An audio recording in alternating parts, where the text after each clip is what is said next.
Can we take our seats, please?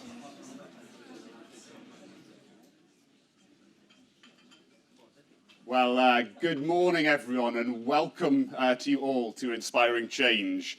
This is the event for the UK construction industry to come together to celebrate and drive inclusion within UK construction.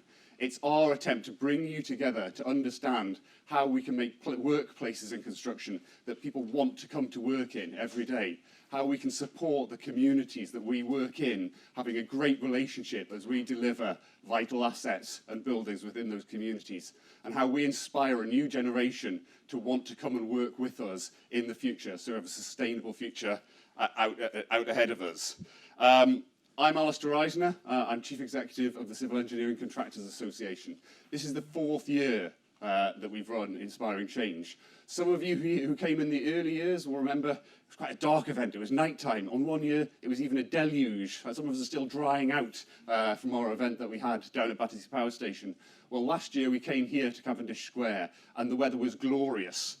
So this year we contractually obliged them to deliver us at least 8 hours of sunshine today. And what can I say? They have not let us down. It's another glorious day here at Cavendish Square.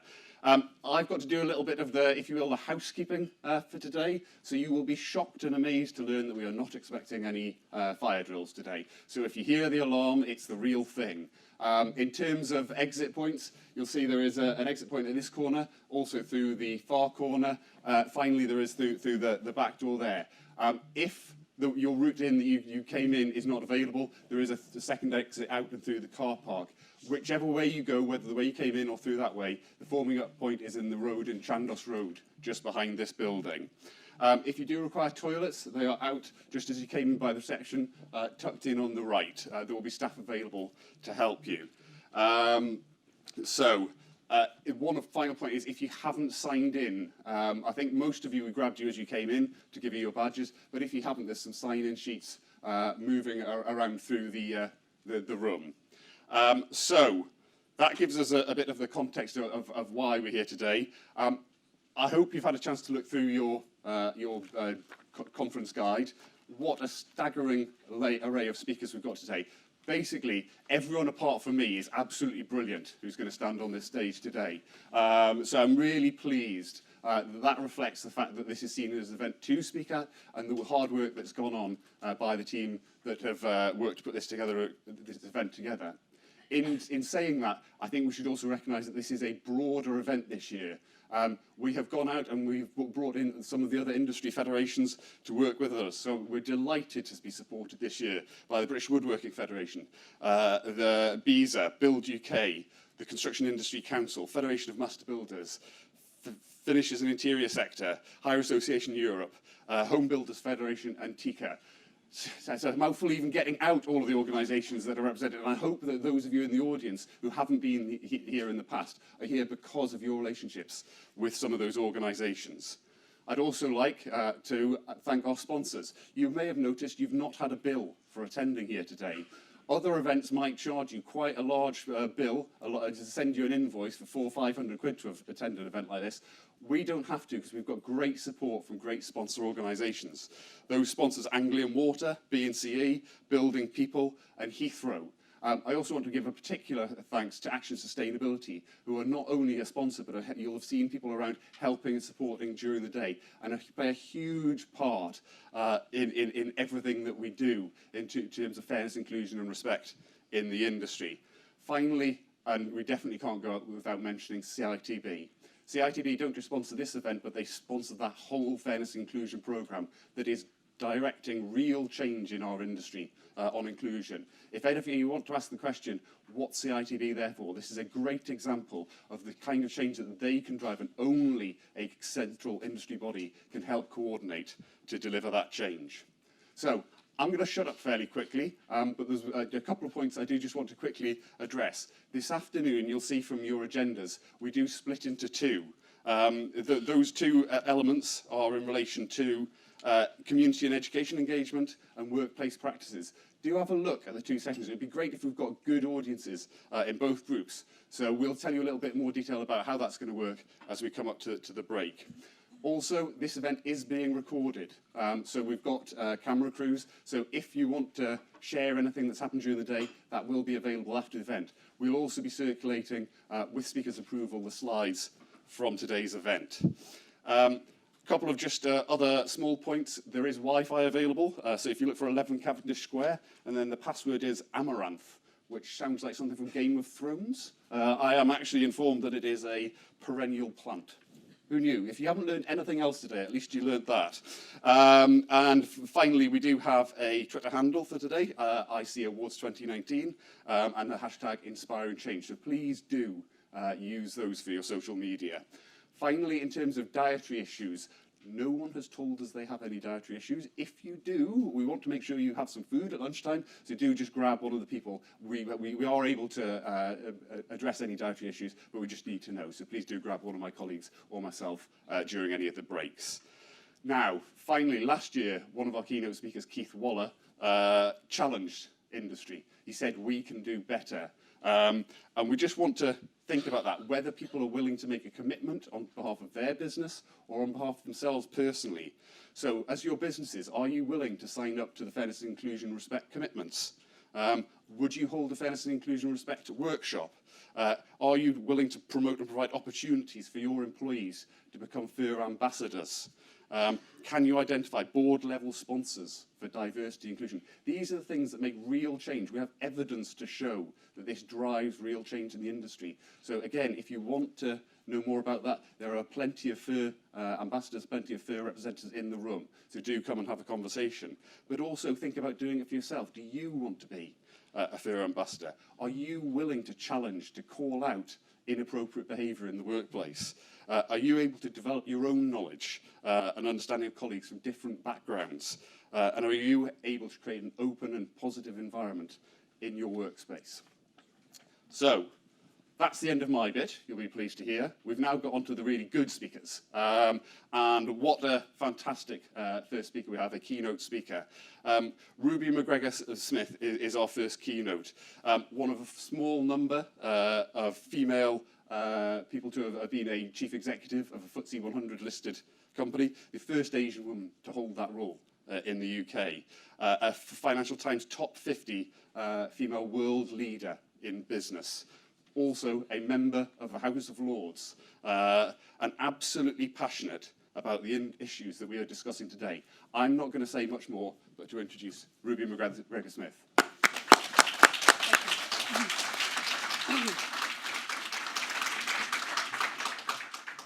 Well, thank you very much. It's a real pleasure to be here and to talk to an industry that I'm a huge fan of. So thank you very much for your time this morning. And I've been asked to talk a little bit about my work on equality. So as one of the first or very few females in the UK to have run a FTSE company, it did strike me over that period that there were very few women, and I did a huge amount of work on women, and it's great to see actually a much more diverse audience. I normally speak to very, very male audiences, so it's fantastic to see so many women here today. And I chaired the Women's Business Council, and we did a huge amount of work around recommendations about having a more fair workplace for women of all types. But then in 2016, I got a phone call from Number 10, and David Cameron asked me if I would do a review of race in the workplace. And my first question was, why me? And then they pointed out they didn't know who else to ring. So, because there wasn't really anybody else who had probably had my experience in the workplace. They didn't really know anybody senior. I then told my mother, and she said, don't do it. You know, don't talk about race. You've avoided the subject all your life. You've wanted to be known for being you. You've not really wanted to talk about it. And I said, well, I think someone needs to talk about it. We need to talk about what's really happening around race in the workplace. And I agreed to do this review. And what I think I found really interesting was when we did the review, it took about a year, and we did a lot of roundtables with business, and we also did a lot of roundtables with the public sector. And the messages were really the same everywhere. There was a huge amount of inequality that so many people face in the workplace today, particularly around race. And I was sort of grappling with this a little bit, thinking, well, I've kind of seemed to have overcome it in my career. But then when I look back, I realised that maybe I probably just ignored a lot of the commentary made to me and just kind of carried on moving on. And one of the stories about me at Mighty was when I went for my first interview to the then founders of Mighty. They assumed because of my surname, because I'd married somebody English, that they were meeting a red-headed Scottish woman, and they were somewhat shocked when I turned up. And I'm not sure I'd have got through the door if I'd had my original surname. But you know, after a few hours of chatting, we realised that actually they thought I was okay, although they did say to me, one of the issues they had with me was that I didn't do hunting, shooting or fishing. And that's another issue around British society as well, because I went to state school. So, but anyway, my review, for those of you that have seen it, was published in 2017. And it put forward a very big economic case for change in the UK. And it said that if we have equal participation of individuals with a BAME background, that we would have a £24 billion boost to the economy each year.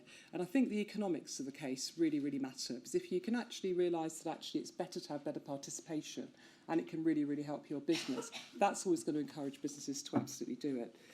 But it also found that if you're from a BAME background, you were held back from the workplace just because of the colour of your skin, that really, really did matter. And people don't talk about that, and I think it's time we really start to talk about it in every industry. It's beginning, but people aren't being that blunt about it yet.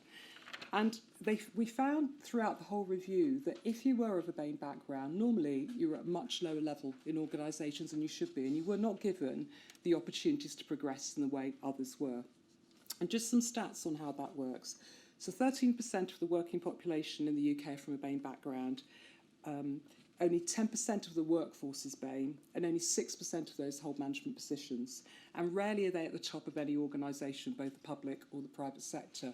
And if you take a look at all the boards around you, I'm sure you'd probably agree with me. But I think it's more for me that none of our young people today have role models at the top of organisations that they can relate to. 20% of young people in the UK under the age of 11 are from a BAME background. And their role models at the top of industry are very rare, and they're hardly anywhere to be seen. And I think that although employers talk a lot about equality, they talk a huge amount about having an equal workplace, not quite sure they know necessarily how to make sure that's delivered for all their employees. So I published a list of 36 recommendations, and I asked for employees, for all companies of more than 50 employees, to publish data on what they did with their individuals from different backgrounds. And I said, publish a chart that's very simple. Publish a chart that says pay scales and how many people you employ from different backgrounds, and just do a chart of what they earn. When I wrote to the FTSE 100 about this, I sent them the chart, and I said, would you all fill it in? 74 responded. Only 49 had meaningful data. Most of them couldn't actually understand where the people were from. And what it said across the board was the same for everybody. So for the FTSE 100, for the data we had, only a handful of people were paid more than £100,000 a year of a BAME background. And that was across the entire FTSE 100. So they're not there. They're not there, and they're not there in the public sector is exactly the same. Last year on the Civil Service Fast Track scheme, not one person was of a BAME background. So somewhere through what we're doing, we're not getting it right. And by the way, I'll talk about networks in a bit, but I was told by a government department yesterday they couldn't have a BAME network, they didn't have any BAME people. And that was a department of 14,000 people. So let's get this straight. We have got a long way to go. So for those of you that have seen it, we've done a consultation on race, and I want to talk a bit about data. And the consultation, I don't know if any of you have been involved in it or has responded, has asked about ethnicity pay gap reporting.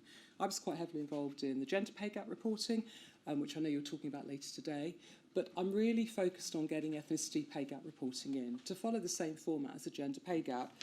And for those of you that hope it's not coming, it is coming, and it will probably come by next year.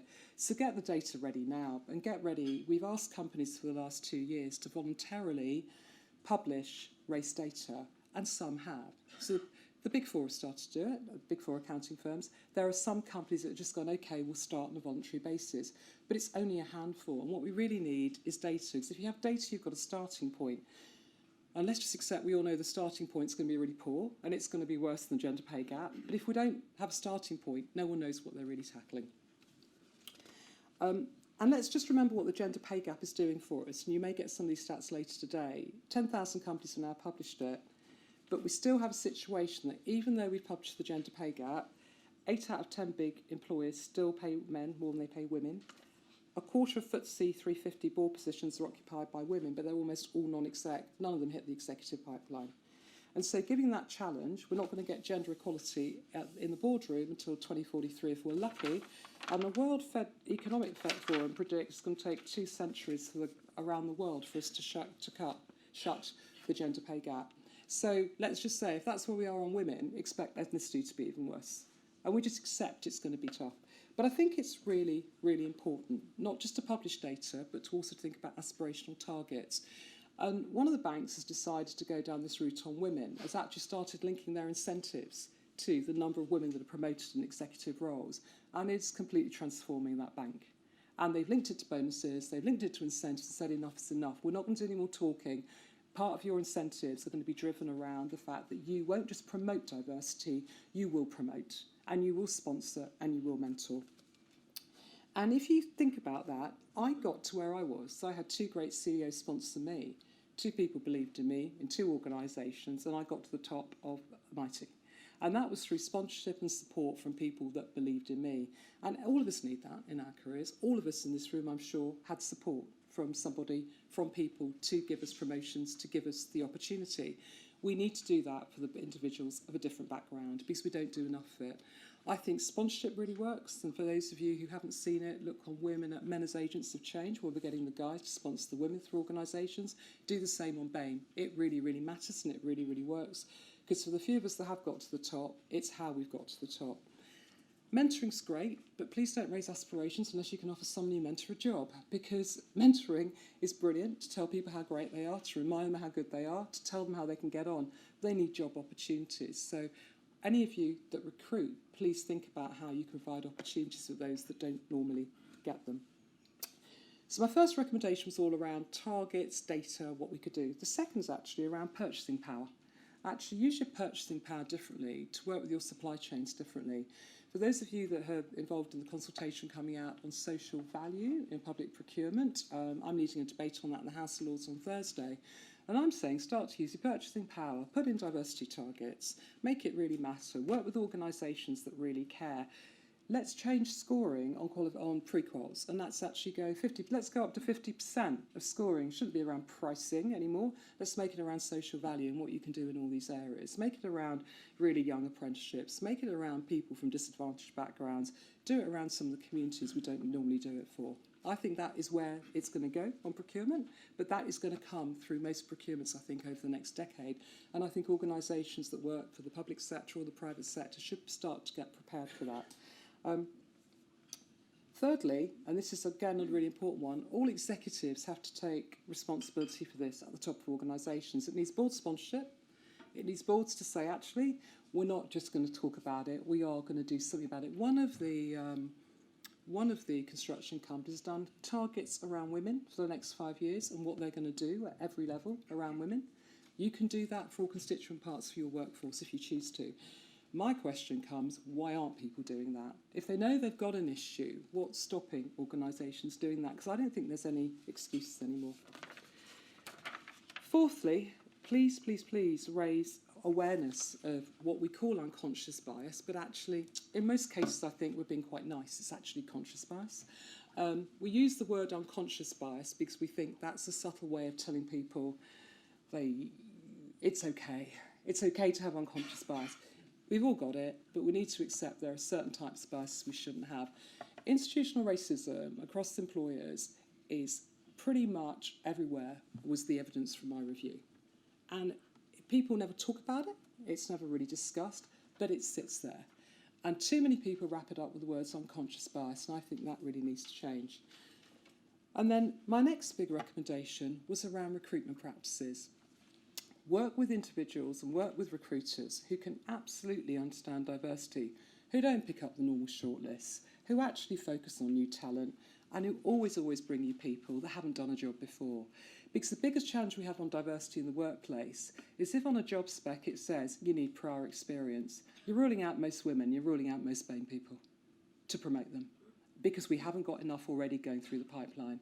So you need to change the way we recruit quite significantly.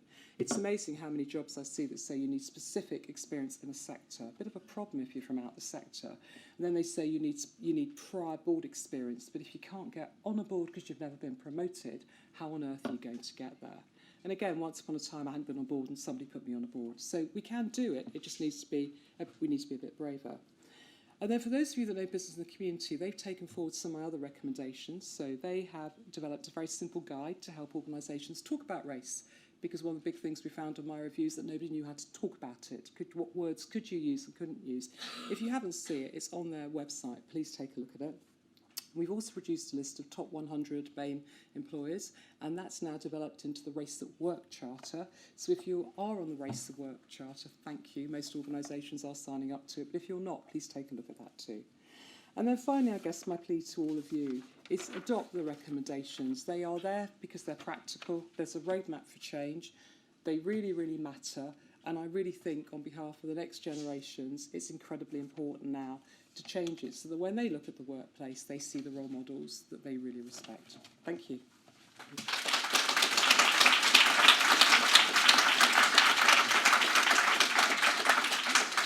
So, I think that was brilliant and challenging, which is exactly what we were hoping for our keynote speaker. Ruby's been very kind and said that she's happy to take some questions and to have some discussion with you as an audience about some of the topics that have been discussed. Can I ask, we've got some roving mics in the room. Are there any questions that anyone would, or any points that anyone would like to raise on what's been discussed? So we've got one here. And can you introduce yourself, please? Thank you. Tony Allender from Balfour Beatty. Very interesting. Thank you very much. Really challenging words. Love the civil service fast stream thing.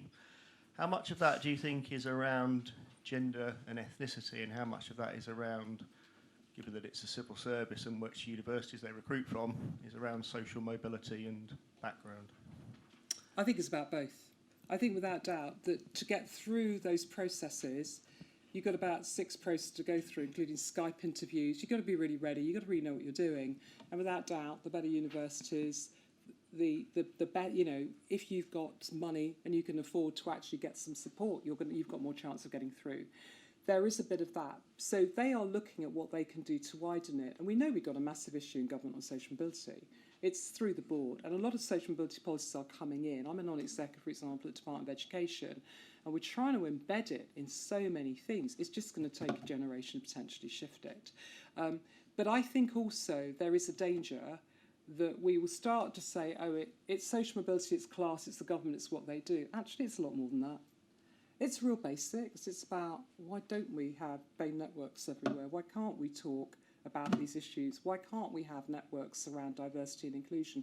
Why can't we talk about inclusion? And why can't we accept that actually every government department should look very much like the population of the UK? And it shouldn't all be based in London. It needs to be everywhere else. I was up with DFE in Nottingham on Thursday, but it's not diverse enough because we do have to change our practices. But I think that's accepted. I think what the government's saying is it's an issue for them too. But I think the private sector can lead the way because the private sector has always led the way in much of this and can be really excited about how they choose to do it. And what would be great is the most traditional industries really show them what they can do, because then there is no excuses there. Do we have any other questions from the room? Hi there, my name's Tolu, and I help to run our Fairness, Inclusion and Respect programme for construction. Thank you so much for a really inspiring keynote speech. One of my questions around ethnicity in the workplace is oftentimes people use the term BAME. I have my own personal feelings towards the term because I don't think it's fair to bucket very vast groups of people under one term. But when people do this, they oftentimes then report better statistics because actually, if you look at the black and the Asian and the mixed, the Asian oftentimes drags the statistics up, and then people then say they don't have as bad a problem as they probably do. So what are your thoughts around the term BAME and actually splitting it out for the purposes of this exercise? I think I've given in and accepted the term BAME because at least we know what we're talking about and we can actually say the word BAME. It's very difficult for many people to start to break down the constituent parts and even know what to call them. Is my first point. My second point is when we're going to do the ethnicity pay gap reporting, it's going to have one bucket and then it's going to get broken down. And it's going to get, they're just discussing now how to break that down, and everybody will have to report on the individual's characteristics, and there'll be a few. I'm with you, but you've got to remember it depends on the kind of industry and the job. I mean, I did well because my mum told me I had to do one of 3 things. I'm Asian, you get the choice of doctor, accountant or engineer, or you're a failure. So you've got the accounting firms get a natural pipeline of youngsters that go there because they're she still thinks I haven't done very well. You know, that's that sort of culture for you. But you're right, and actually a lot of it for me is around actually young people realising what opportunities they have with organisations in the professions and everywhere else, and making that wider for different communities. But certainly I'm with you on this. It's not perfect, but an ethnicity pay gap reporting is not perfect, but we need to do something. And if that's the best we can come up with at the moment, fine, let's just do something. And then we can always modify it, because we'll have to modify all of this. Because whatever we all learn from it in the next 5 years, it'll all change again as we get better at it. But I just think we need a starting point, and we just need to get on with it. Because otherwise, let me tell you, we'll have another 2 years discussing whether it's BAME or something else. And quite frankly, we need to move on. Yeah. Do we have any other questions?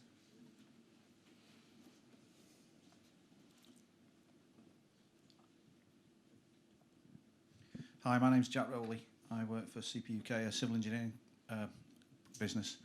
For me, today's about civil engineering. That's why I'm here. The industry as a whole is not that attractive. It's not attractive to chaps or anybody, in my opinion. And I think that's something we need to address, to get the fairer sex involved at every level and advertise it. We're not very good at marketing ourselves and telling people what's really, really good about a very, very broad, challenging industry with many facets to it. For me, that's over to CECA and yourselves, what we can do to raise the profile. Do you know, it's the really simple things for me. It's even around how you advertise your industry. I remember when I started doing my race review, the CBI covered it on their Twitter feed. They covered one thing on race, 5 things on girls. I went through the whole Twitter feed. Nobody from a BAME background was on the Twitter feed, except for me. And I was like, really? Every time, the CBI, you're meant to represent every constituent part of your organisation. You don't. And so much of it is we found during my review, people just don't apply for jobs. They think they're not wanted. And civil engineering will have its own characteristics. Everyone does. You go into your specialisms and you believe in what you believe in, and everyone's got a view on what an industry hires. But I think you can absolutely widen it. But again, it's about, unfortunately, being a bit less risk averse and actually just going wider and saying anyone can. Well, I don't know. I'm not a civil engineer, but of course, more people go into civil engineering, even if it's a challenging industry, because why shouldn't they? But it's encouraging people from different backgrounds to realise that you're open, not just to hiring them, but to mentoring them, and that you won't kick them out after 2 years because they don't fit. Because too many fall out of the workplace, they go up one level and they fall out and go somewhere else because nobody talks to them. They don't know how to get. I was talking to somebody recently, a young male apprentice who's black. He said, the problem is I'm in a really white workplace and I don't know how to talk, I don't know how to communicate, and they don't know how to talk to me. And it's real basics. And you know what? We've all got to start somewhere. So just having a couple of people who get it in your organisation can then start to really make it feel different, which is what I always try to do. I found some different kind of teams to help recruit. That's just one idea. There'll be lots more. Fantastic. If we haven't got any other questions, can I take this opportunity to thank Ruby for taking time out? Incredibly busy, and yet did take the time out to come and speak to you today. And more importantly, I think the key point is this event is in essence to give you, as an audience, some insight of things, the change that is coming as an industry, but also give you some guidance as to what you practically can do about it. And I think that was what was so brilliant about what you were able to tell us today, Ruby. So thank you very much, Ruby. Thank you, Ruby, in one way.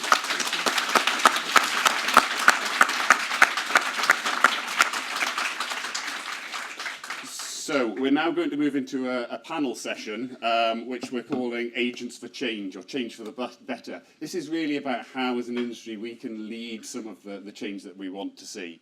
We've got a fantastic panel. So first we have John Russon, who's Deputy Director of Allocation and National Programme Management at the Environment Agency, but I think is here wearing another hat. He's as a representative of the Infrastructure Client Group. The Infrastructure Client Group brings together 16 of the largest infrastructure customers in the UK. And tries to drive change across the industry, but they have a particular work stream around EDI, so hopefully John's going to be talking to us a bit about that. Helen Wollaston, Chief Executive at WISE, a really exciting, brilliant organisation, again, driving change in our industry around promoting women in science and engineering activities. And Lisa Kelvey, Director for Major Projects Advisory at KPMG. Lisa is an ambassador for inclusion within KPMG, and hopefully we'll be able to bring some of her experience in that role to discuss with you today. So we're going to take each of them in order. So if I can invite John up to speak.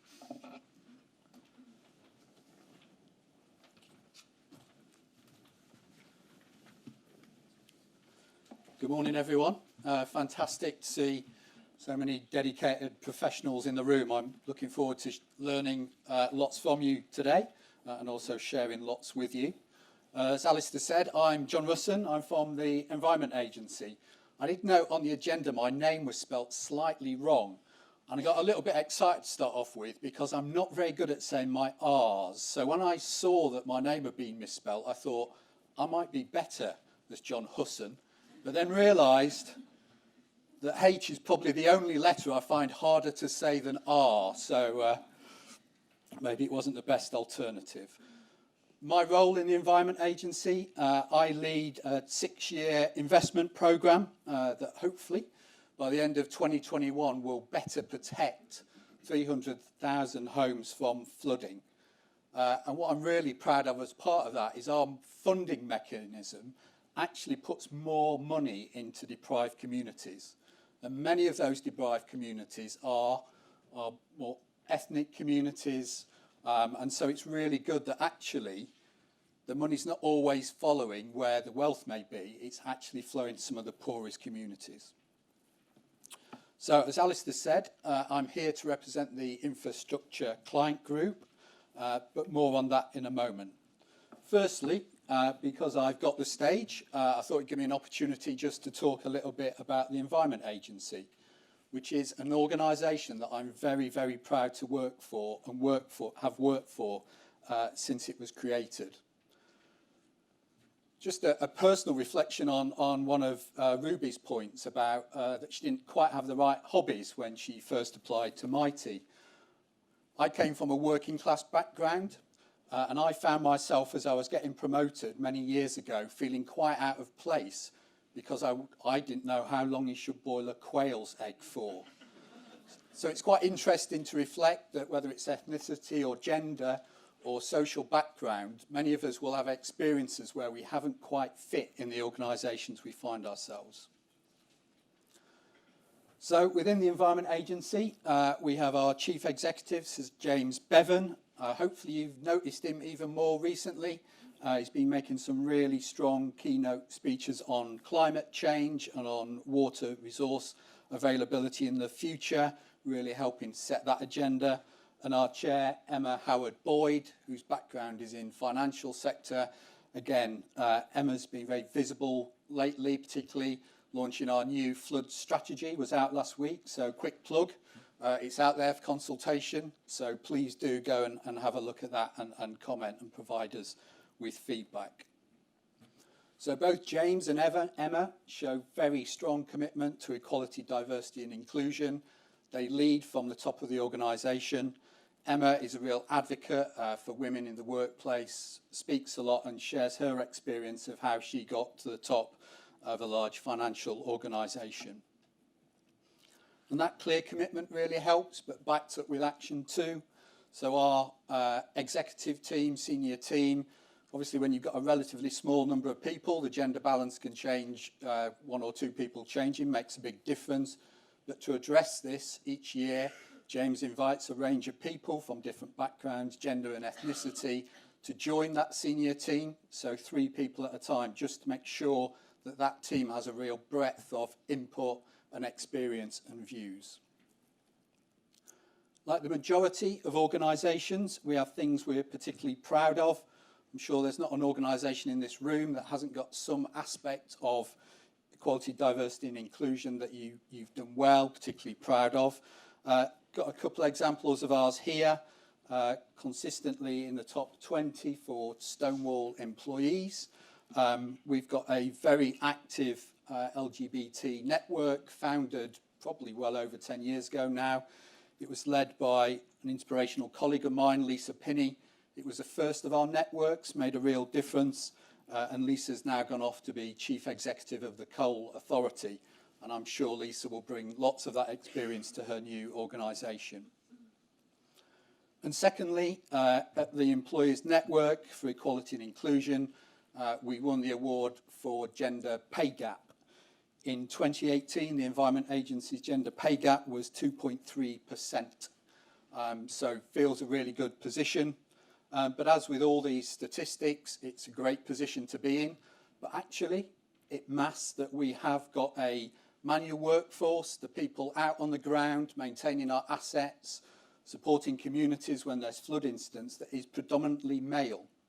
So even though overall it looks a good picture, we need to do lots of work to tackle the gender imbalance in our manual workforce. We have a very active women's network. They've in their 9th year, even though the pay gap is a good position to be in. They put lots of actions in place to understand what's driving that pay gap. Why have we still got a pay gap? They're working to further improve and maximise transparency in recruitment. We've gone to blind sifting of applications, which I'd like to think is starting to make a difference. But also the point Ruby made about looking at retention. So our recruitment processes have made us a better position on recruiting people from a BAME background, but our retention of those people is appallingly low. It's quite an alarming statistic. And I think that's a lot to do with how Ruby described when you get into a workplace, it can feel quite different and people don't always know how to relate. So people like me may feel incredibly comfortable, think it's a great place to work, great colleagues, but what we don't always realise is we are not creating the best environment for people who aren't the same as us or similar backgrounds to us. Okay. Here for what it says on the tin I'm here to do. So, as Alasdair said, I'm representing the infrastructure client group. So you'll see some of the organisations on that slide, such as Network Rail, Transport for London, Heathrow, UK Power Networks, National Grid, Crossrail.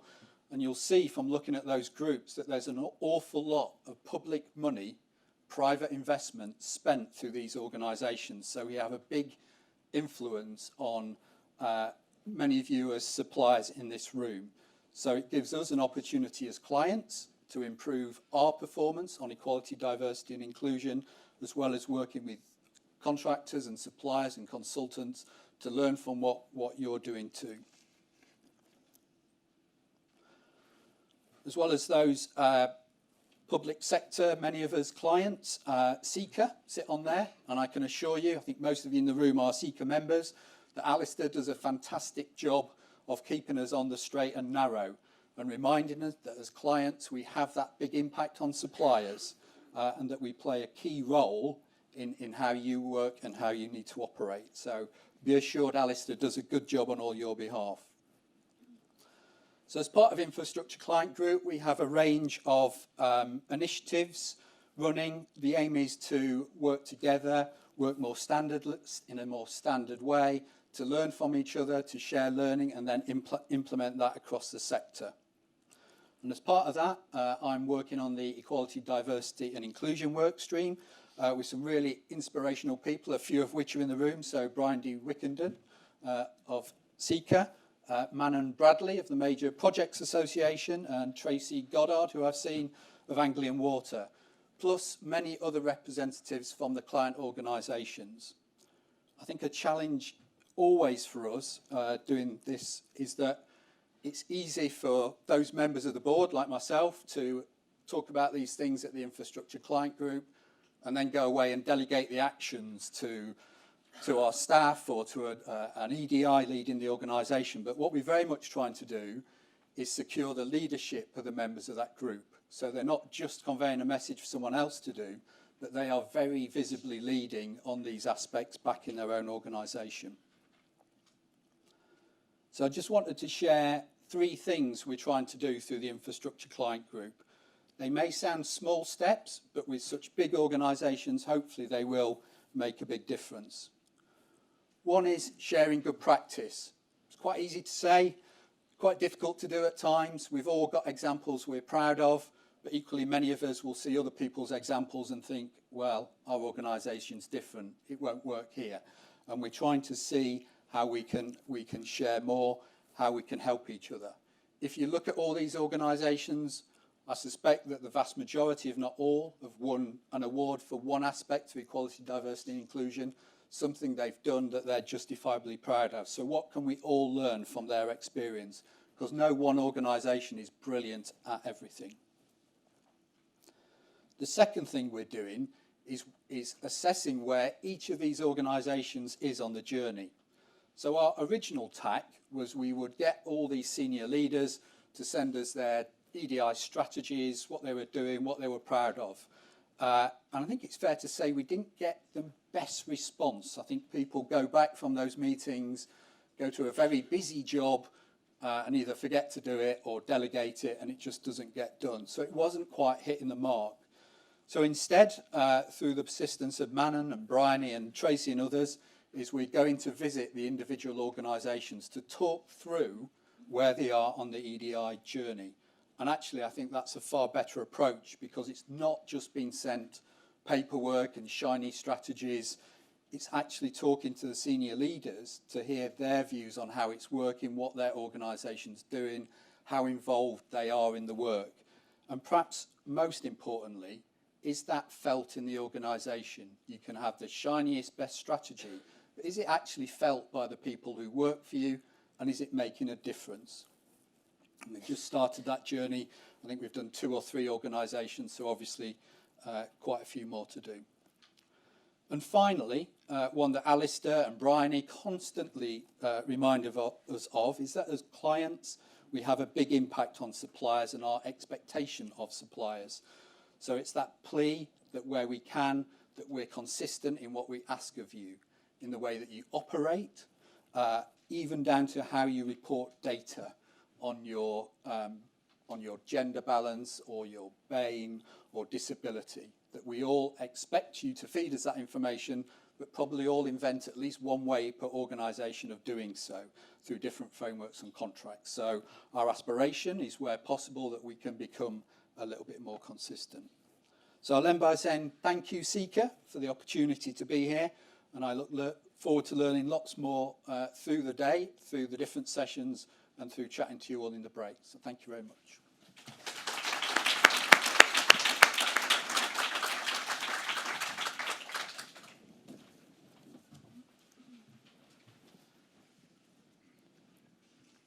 Good morning, everybody. I'm Helen Wollaston, Chief Executive of WISE, which is a campaign for gender balance in science, technology, engineering and maths. So it would include construction, and we do some work with CECA and with the infrastructure client group, and I'm very pleased to be here today. And a week ago today, it was the WISE conference in London. And at the end of the day, a young woman came to speak to me. She's a black woman who's in first year of an engineering apprenticeship, and she was thanking me for the inspiration she'd got from hearing the speakers and being with other women on the day. There were men in the room as well, I'm pleased to say, because we want everybody to be involved in the campaign for gender balance, not just women. But the point that stuck with me, she said, I walk on site and everybody stares at me. And that is what inspires me to work for WISE, because I want to change her experience. I want to change the experience of somebody who looks different or is different on a construction site or in an engineering company, in any role, or in a science lab or in a tech firm. Because whilst people feel that they stand out, they look different, everybody's staring at them, it is hard for those individuals to be themselves, to do their best work, and that's not great for them, and it's not great for businesses. And we know there's plenty of evidence now that when you get that engagement and create that sense of belonging for everybody, then your sickness rate will go down, your engagement will improve, your safety will improve, your productivity will improve. So there's huge evidence that there are real business benefits for getting this right. So what I'm here today to do is share you a few examples of what you can do, practical things you can do based on the things that we're working on with our corporate members at WISE. So the first one of those, let me see what I need to do with that. Yeah, here is to change work. It's picking up something Ruby said about the need for leadership on this agenda. And we have a 10 steps programme. You've got some postcards on your seats and there's some more outside. So I'm not going to go through each of those 10 steps, but they're practical things. It's a framework that we put together with our industry members. So I didn't invent it. We asked people to share what made the most difference to the retention of women in a STEM environment, science, technology, engineering, manufacturing, maths, construction would be included, and to the progression of women up to board level, as Ruby was talking about.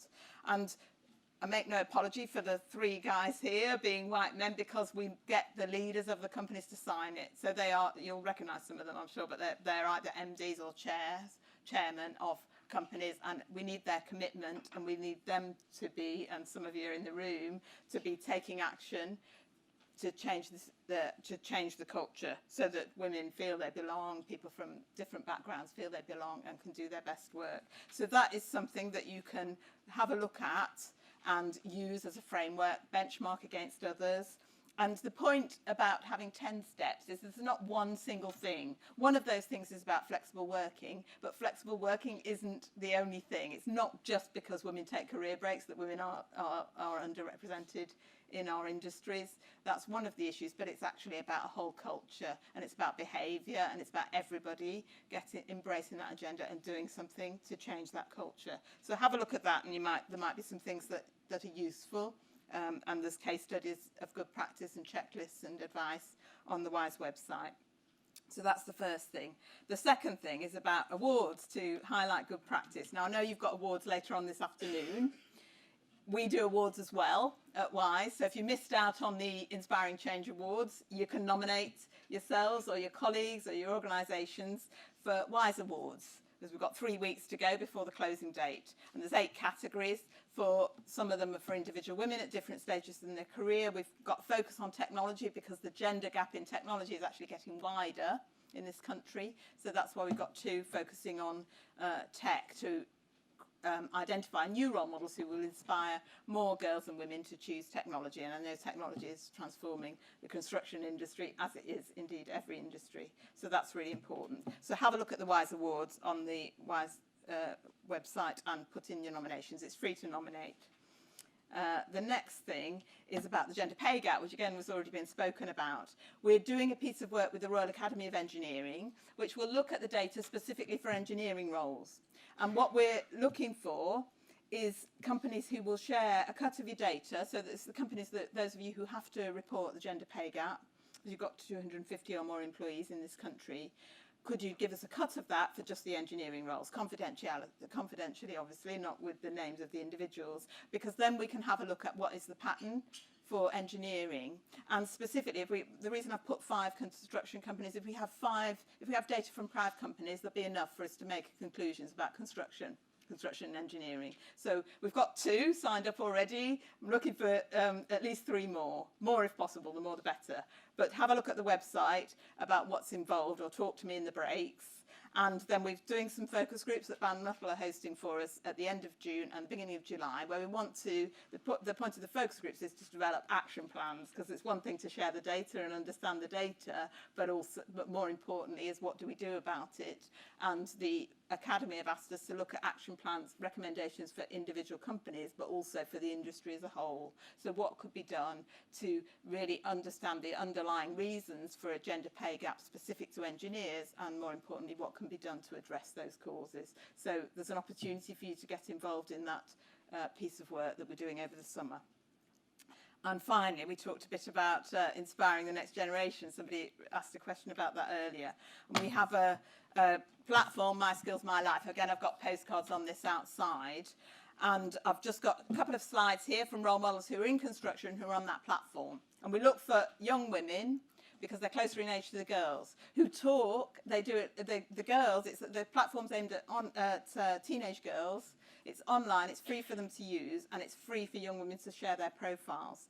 So Zoe here from BAM talks about why she loves working in construction, and it's her own words. So then girls will connect with that. And she talks about problem solving and the learning. And those are kind of ordinary words that lots of women that we work with as role models use. And the girls might not have thought of construction, but they might be interested in solving problems. They might think that's something they're good at and they could get involved in. And the fact her pride, there is pride in, that's quite common as well, in seeing a structure that she's helped to build. And we know, again, there's evidence to support this, that girls are very interested in the impact, doing a job that makes a difference, making an impact on the world around them. So to bring out that element of the work that is involved in construction is a great way to get girls interested. And that's what Zoe's done there. And then I've got another one from the platform to share with you, who's Ozak. And her motivation is slightly different because she's from Nigeria, and so her motivation for going into construction and engineering was to make a difference back in her country of origin. And that again is another very strong driver for lots of girls. And we want as many girls from different backgrounds doing different jobs from different parts of the UK to make the platform, the opportunities relevant, because if we can get something that the girls connect with, either the girl went to their school or for other girls who've got family in Nigeria, that story will resonate with them. So if you've got young women in your networks, in your companies, who would be willing to share their profile, it's just 5-10 minutes to put their stories on the WISE site, then we'd love to get them involved. And through WISE, you can train people who you're using as ambassadors to go out into schools in how to use this platform and how to run a session with girls, with mums and daughters, so that we spread the word and we start to get more young women involved in the industry. So there's opportunities for you to get in, to be role models and to share that opportunity to be role models to inspire the next generation.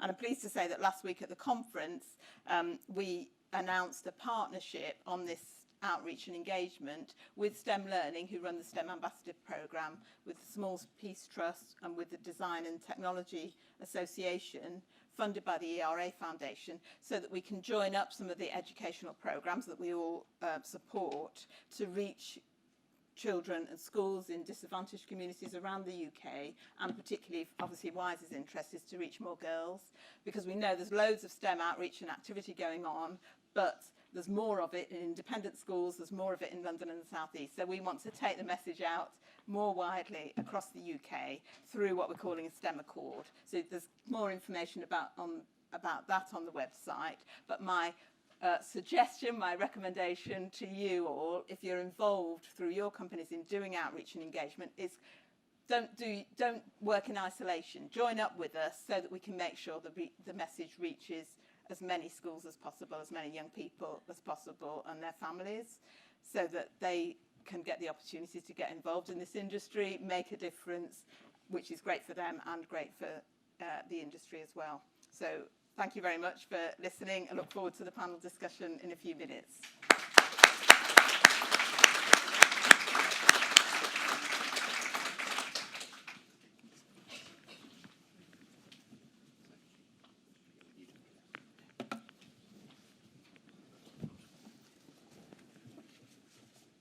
Good morning, everyone. I'm really happy to be here today and to talk to you. I'm going to focus on my journey today. I'm a director of major projects at KPMG, work with a lot of major infrastructure clients, lots of those on the council, and also with major contractors on how they plan and manage their major projects. I'm a civil engineer by background, and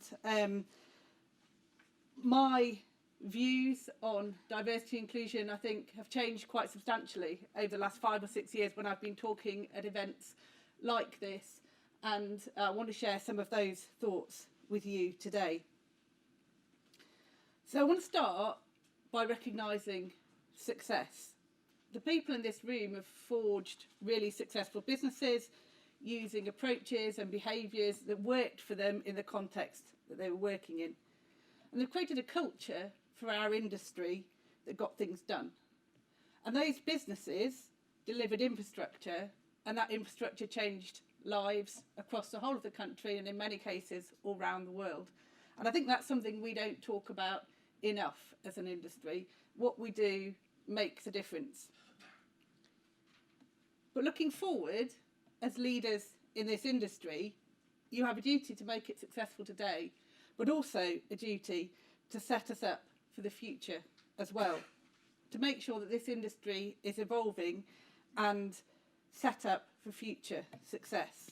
If we're going to continue to be successful in the next 10 years, we need to start to make some changes now. I think the world is changing pretty rapidly. There are more women in the workplace, and there's a whole generation of millennials who've been brought up in quite a different environment to that in which we started, and have very different expectations about work and about cultural norms. Studies have shown that millennials value work-life flow, not balance really, but flow. It's all one. Your phone is on all the time, whether you're looking at your work email or your Instagram. Work-life flow and how it fits together is very important. And opportunities for progression are often rated far more highly than material success. So what people want from their lives and their careers is changing, and it's changing pretty rapidly.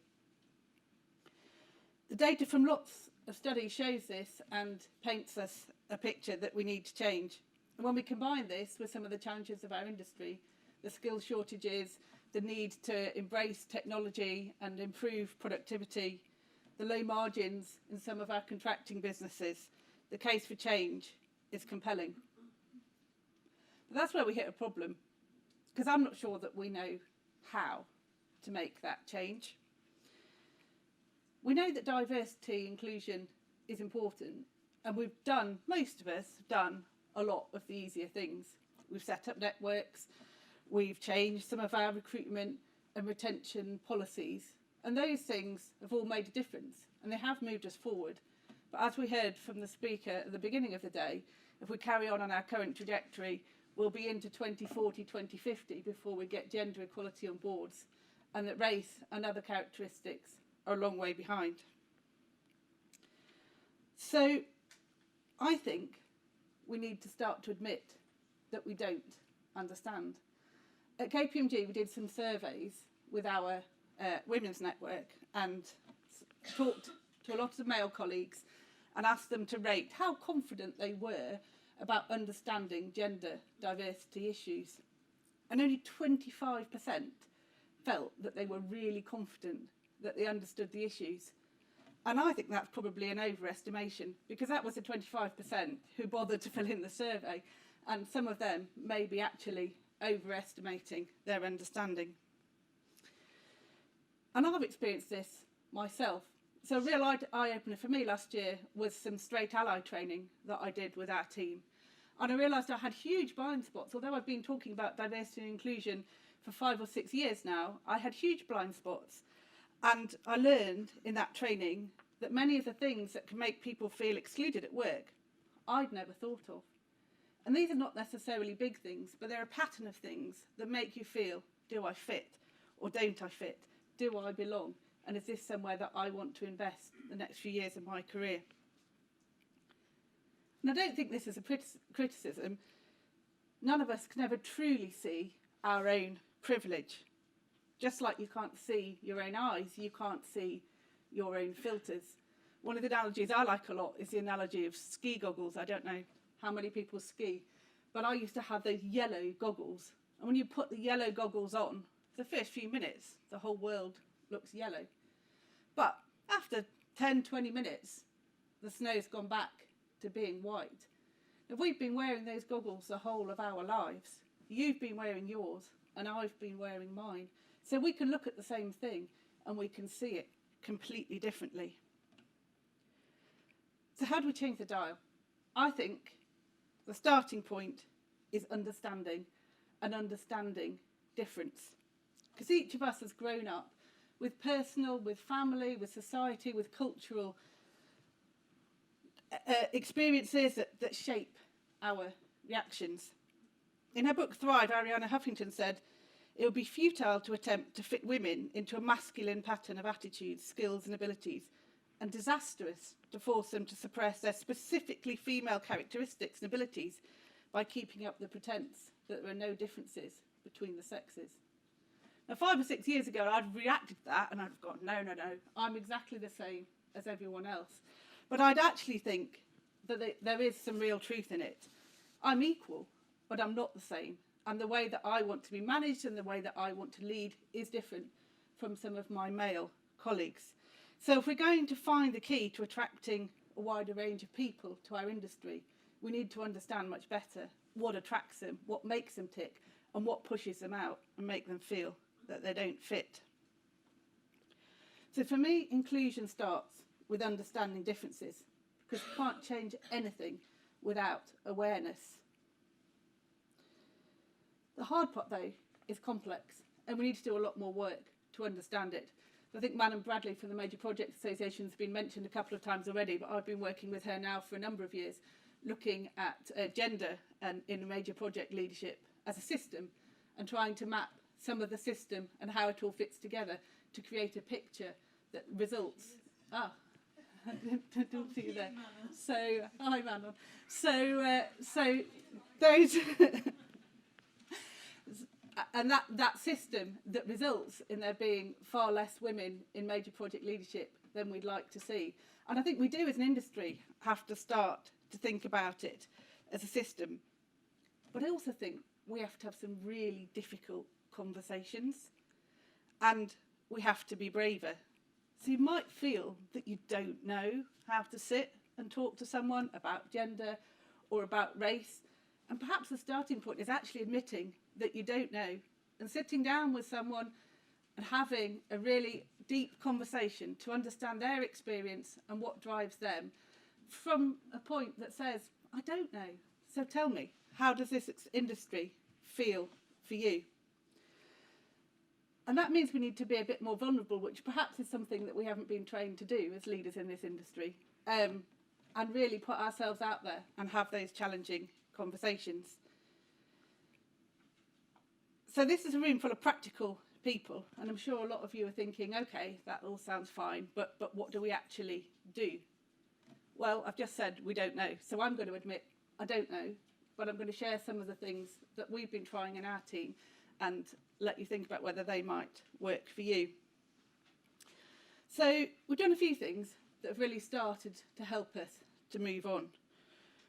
We had some listening sessions with all of our team in different groups, and they all had the opportunity to come in an anonymous setting and talk about how it felt to work in our team, what they liked, what was working for them, what wasn't working for them. And then we got that feedback played back to the leadership team. And I'll be honest, there were some real ouch moments in that. There were some things that we do as a leadership team that make our people feel excluded and we hadn't noticed. And a lot of those things were very, very simple and things that we could change right away.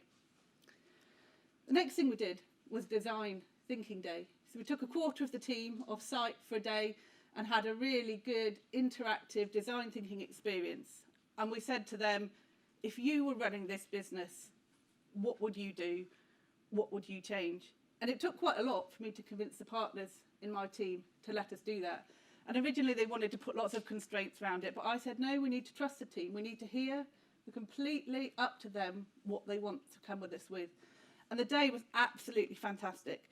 They came up with over 100 ideas of things that were all fantastic for us to make a difference, and whittled those down to 6 that were then presented the next day at the team meeting and voted on.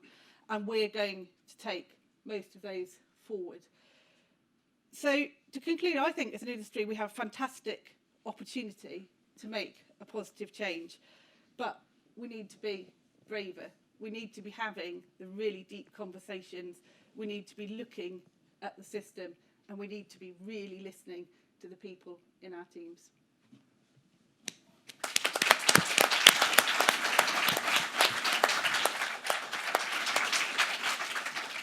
Well, thank you to our three panel speakers.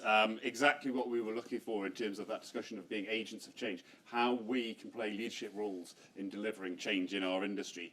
We've got about 20 minutes, I think, for a panel discussion before we let you out to have a tea or coffee. we'd like the questions to come from the audience. I've got some teed up, but I always think it's much better if you ask the questions. And it doesn't necessarily need to be a question. It might be a challenge. You've heard some things today. Do you agree with it? Do you have points that you want to make? I'll kick things off just to get us running. So I'll start with John. You talked about your role within the infrastructure client group and the fact that that's trying to bring clients together to drive change by doing things consistently. But you also highlighted some of the challenges associated with that. Why do you think it can be different? Because we all know that the end product, this should be much better for everyone, producing better outcomes. And yet in the supply chain, on the client side, that collaboration appears difficult. So have you got any views on why that might be? Great question. Are there any from the audience instead? I think one of the challenges that all the organisations have been on different journeys and come from different places. Some are new, some are only 1, 2, 3 years old. So you can set up an organisation with a brand new approach and try and set that culture. Some of the organisations like ours have been in existence for 20 years or more, and then you also have the history of their predecessors, so long-standing. I think so. You get established cultures, and I think it can take time to change some of those organisations. We all want to make big, ambitious step changes, but sometimes they just don't seem to work. So I think it's finding the balance of what worked for each group, but equally with some healthy challenge thrown in where we perhaps perceive that, as I said in my presentation, that people feel comfortable, they've got a shiny strategy, but then when you dig down, there's not a lot behind it. So I'm going to throw it over to you as the audience. If you can have a show of hands for anyone that would like to ask questions. So we've got one in here. And if we could introduce ourselves when we ask our questions, please. Hi, my name's Maria Coulter from Construction Coach. I work a lot with small businesses, so SMEs and micro businesses in the industry, and they do sort of make up the bulk of the industry.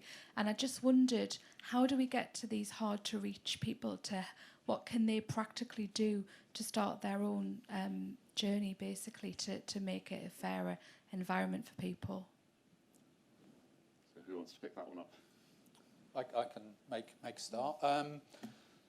It's something we think quite a lot about, certainly talking on behalf of Environment Agency, and I suspect other infrastructure clients, is that our main contact is through Tier 1 suppliers, is with them, and their Tier 2, etc. is through them. So in some ways we are quite reliant on our suppliers to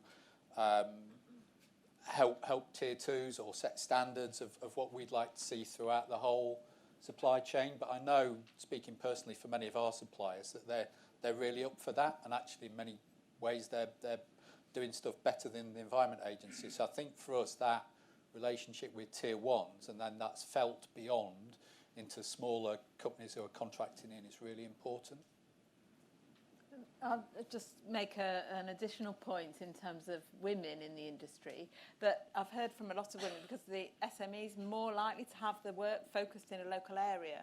So some of you, big contractors where you require people to be able to move all over the country or indeed internationally, depending on where the work is there an opportunity to work with some of the smaller employers in your supply chain to give women, or indeed men, who've got caring responsibilities and for that reason find it difficult to be mobile in that way, to keep in the industry, but maybe working with a smaller company that just does the work in a local area, and then so that issue of mobility isn't going to mean they have to leave their job, or they leave their job with a bigger firm, but they can go to one of the smaller firms. So I think sometimes we can have SMEs get a negative image, and it isn't all bad. Actually, there's some positives around these issues working for smaller companies. I think it's a mistake to forget that.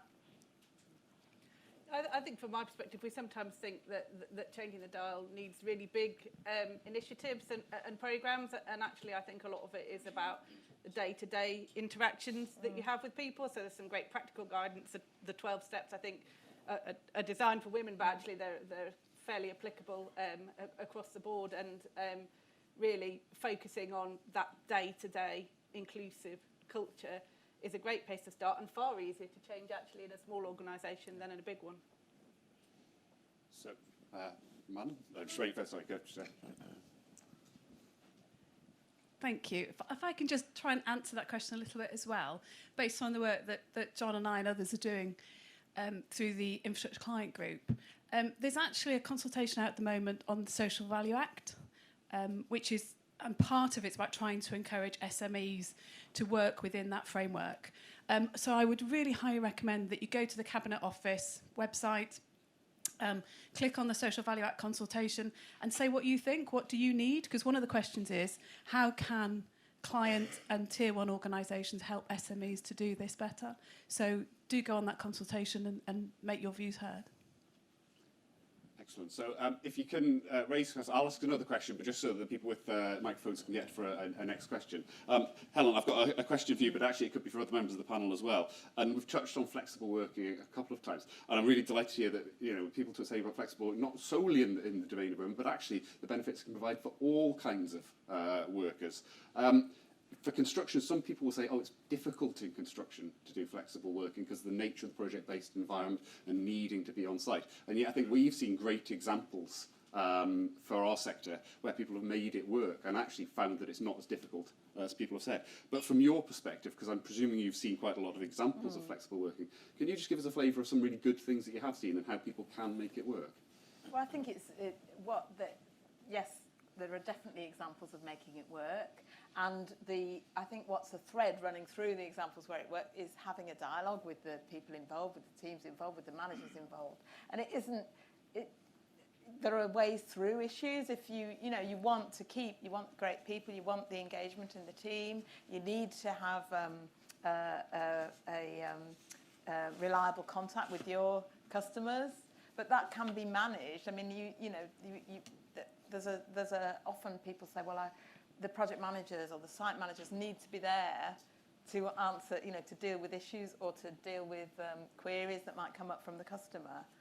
But couldn't that be shared between different people? Does it have to rest in one person? And I think having examples where it's worked and sharing those through WISE, through the ICG, through CECA is really important. And just, work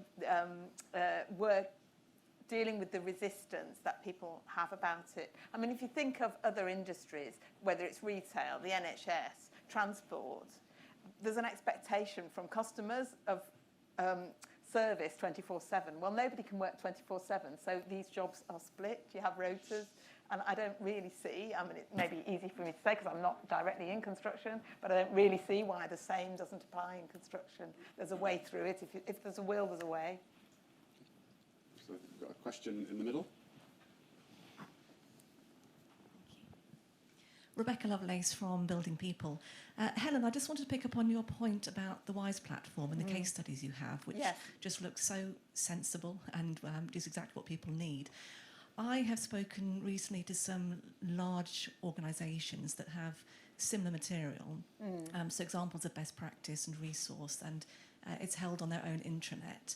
And when I've suggested they might want to share that material more widely, the response has been, actually, it's our USP. It kind of works for us. So probably a question for the whole panel. How can we encourage and enable greater collaboration when this resource is out there, but there is a sense of competition and people liking to do things their own way? That's a good question as well. But I'm not sure. I mean, it really, if you look at the whole industry, there's a benefit for the whole industry of having a bigger talent pool and a more diverse talent pool. And so how you do that, whether it's on the attraction piece, the recruitment, the retention, and changing the culture, actually benefits everybody. It isn't, I don't think, it does give competitive advantage, but the solutions actually benefit the whole industry and is slightly different from some USP that might be more about the actual work that you're doing. So I believe, and people on my board who are from the construction engineering industry say that this is one issue where people are more willing to share than perhaps some other areas where you've got intellectual property that's your own organisations, because actually there's a benefit for everybody. Because so I would say that our corporate members, and we've got about 200 organisations who are corporate members of WISE, are willing to share. They want to share because they want to promote the good practice of their organisation, because that helps with their employer brand. it helps them both attract the people and keep the people they want. It helps the motivation, and it helps them win business because they can show that they've got some serious achievements and serious commitments and making headway in this area, which helps them win business, particularly if their business is from some of the clients we've talked about earlier, from ultimately from the public sector. So I think that I would say I haven't had issues. People want to share that good practice, certainly from our corporate members, you know, that's WISE is growing because of that, because more organisations want to be involved and want to share learning and want to learn from each other in order to make faster progress. Because although we are seeing more diversity in the STEM industries in the UK, it's very, very slow, and we need to accelerate the rate of progress, or the whole country loses out to other parts of the world. So that's why I say actually the prize is worth that collaboration, because it benefits everybody. Got a question over here.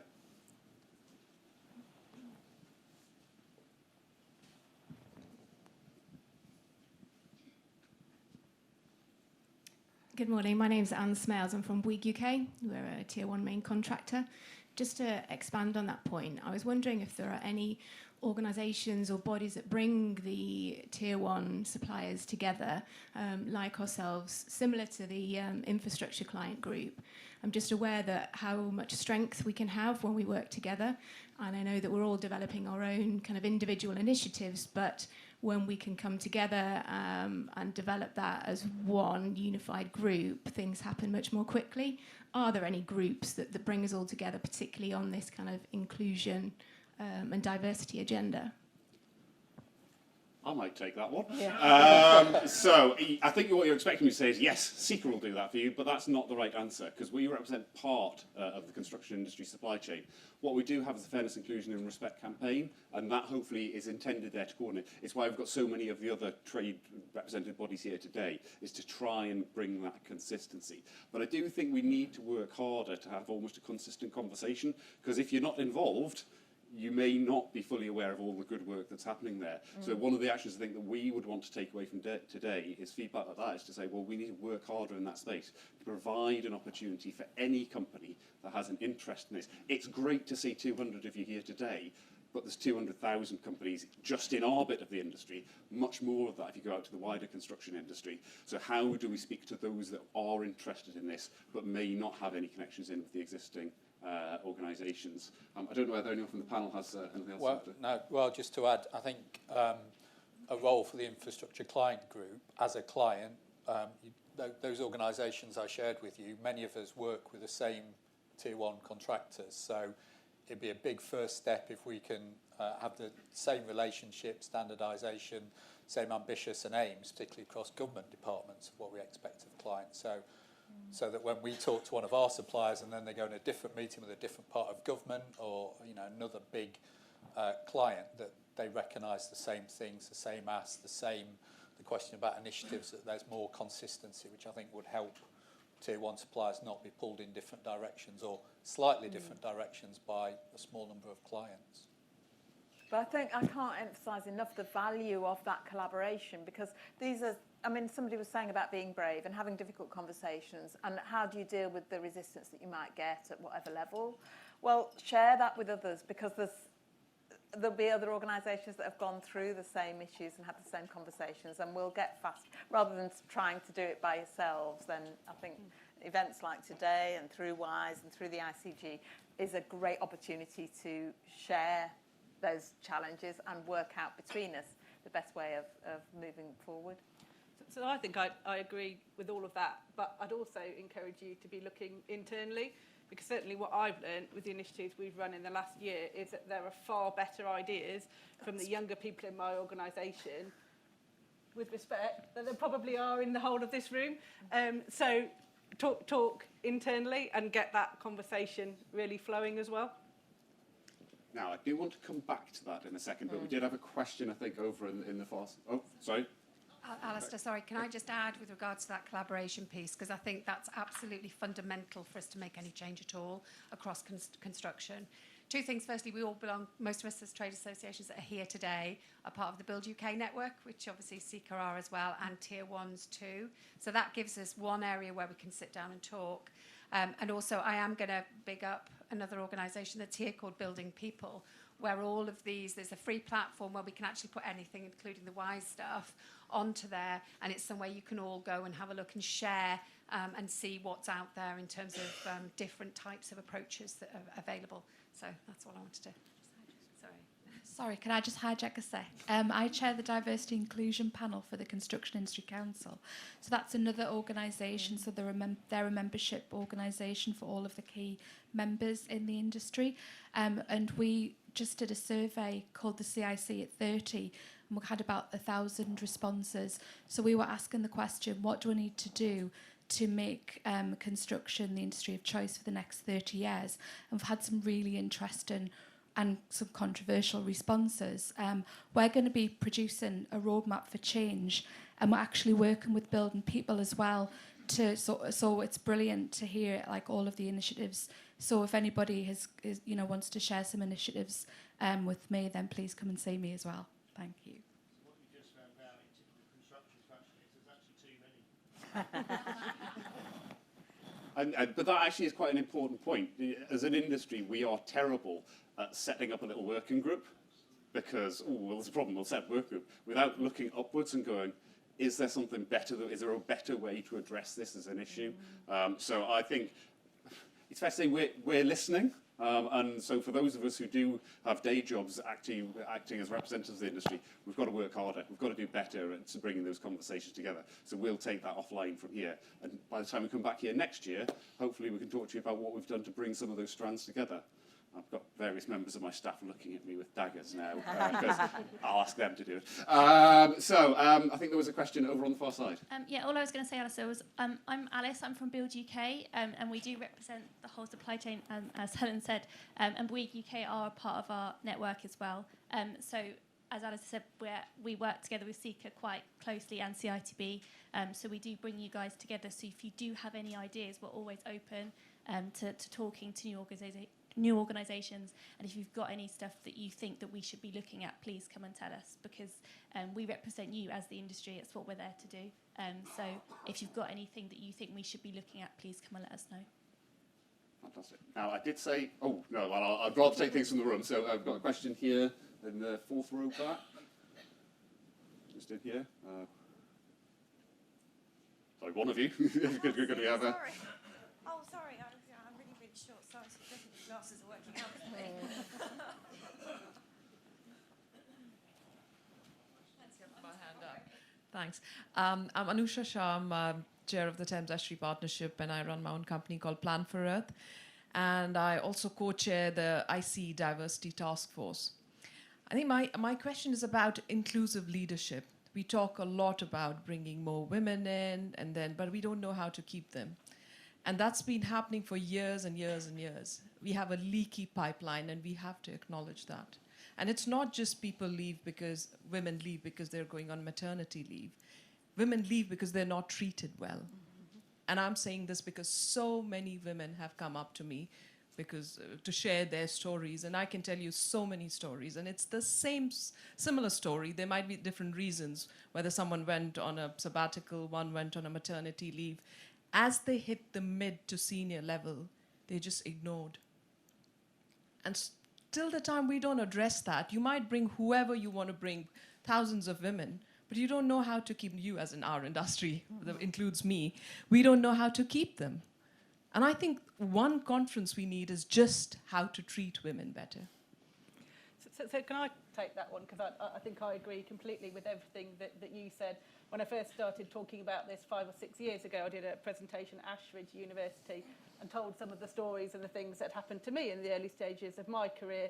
And I was happy that after that lots of people reached out to have a conversation with me, but really unhappy with the stories that they told me, some of which were worse in 2015, 2016 than I had experienced in the late 90s. So I completely agree with you on that. The other thing I think is that we have to actually recognise that women perhaps are different and need to be developed with a different lens. So I personally have been doing a leadership programme which is specifically for women, And I'm a bit surprised at myself that I'm doing that, because it goes against kind of the way I've run the whole of my career.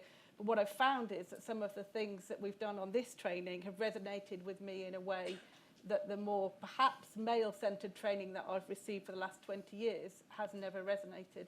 So I do think there's absolutely a conversation to be had there about how do we recognise the differences, what does really good coaching and development for women look like, and how might that be slightly different to get us where we want to be. Sure, thanks. I think I'd just add to that is, unfortunately, for women it's a glass ceiling, but for women from ethnic minorities it's a double glazed ceiling, you know.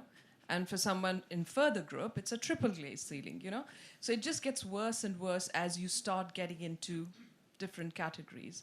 And unfortunately, once you don't have leaders at that top level from ethnic minorities, you don't have role models.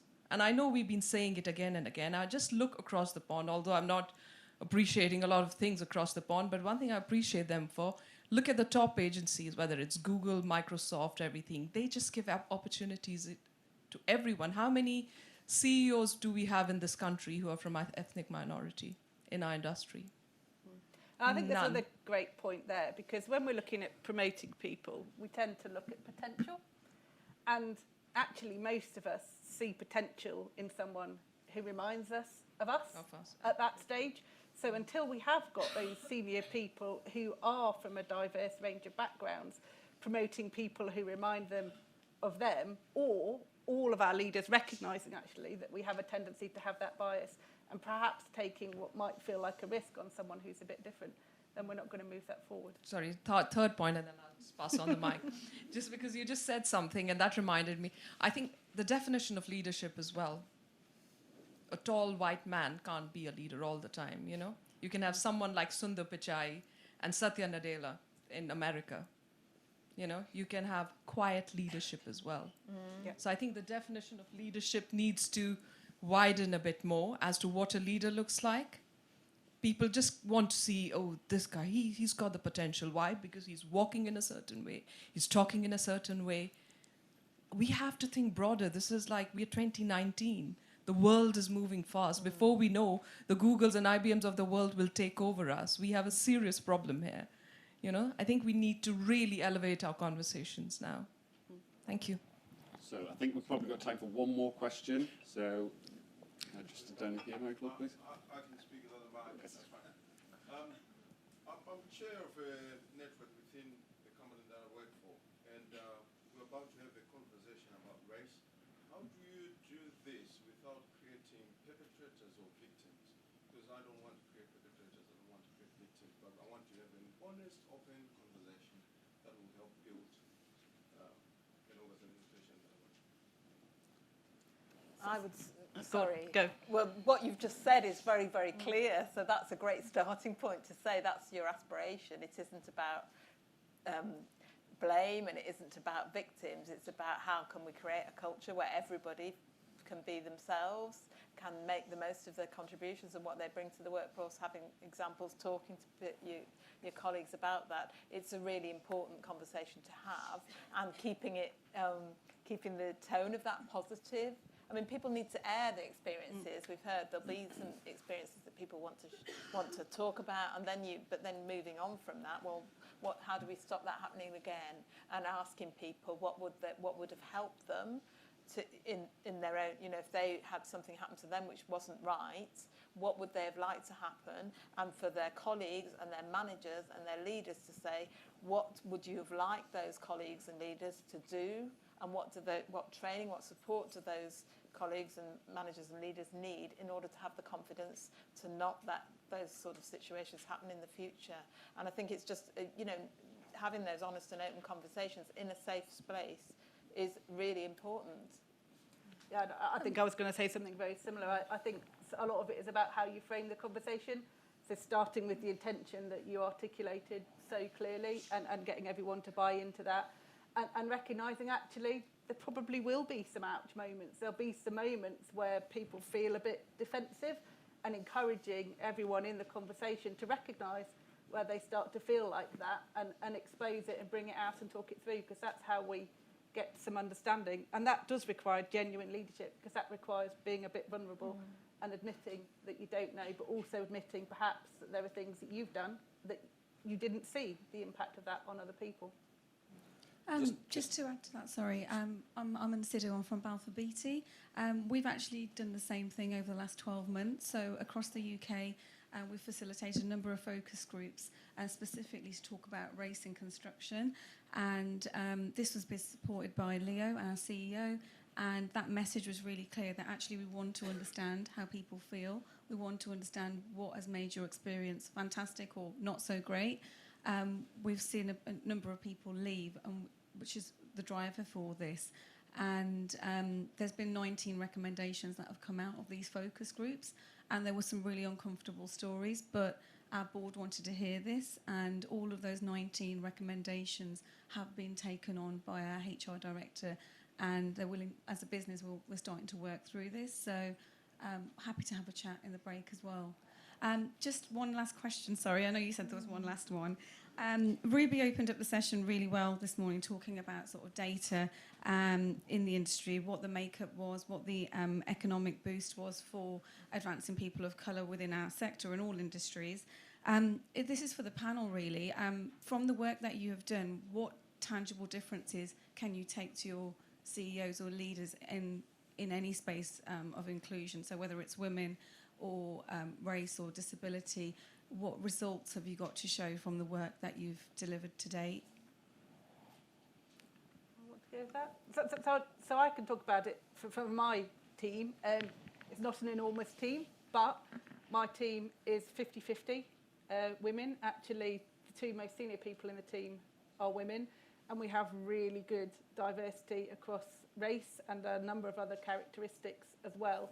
And so I think the results are really clear, and a lot of people who now come and join our team are people who have chosen to come and work with us because that culture is something they've heard about and something that they want to be part of. And we've had lots of feedback and interview that people have said, I chose you even though someone made me a better offer financially because I wanted to be part of this team. So I think it does really pay off, and that's a small scale example, but those are the stories we need to be talking about. It makes a difference. Yeah, I can share an example from one of our strategic partners who are Network Rail, and they looked at the data from their employee survey, and they correlated it by the proportion of women in the team. This was for their operational part of the business, and they found that where the teams had 20% or more women, the employee engagement was much higher, and where it was 40% or more women, it was double the engagement. And there's a correlation, other evidence shows a correlation between positive employee engagement and the things I mentioned before. Sickness absence is reduced, safety is improved, productivity is improved. So that's on the Network Rail website. Mark Carman, who's Chief Executive, shared that. And that is clear evidence of a business benefit. So then, you know, you can go to teams across the business and say, well, if you haven't got 20% women, why not? What are you doing about it? And so that it's a very clear driver for business performance. It's not about, you know, any other reason, really.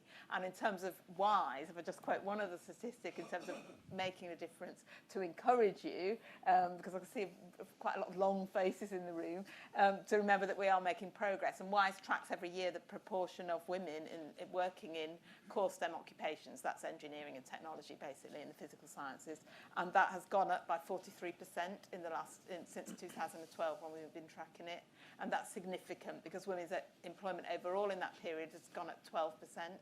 So the rate of growth of women in those core STEM occupations is increasing, which is encouraging, and it shows what can be done. And if only we would get more people doing the things and sharing the good practice about what works, we could make that rate of progress even better.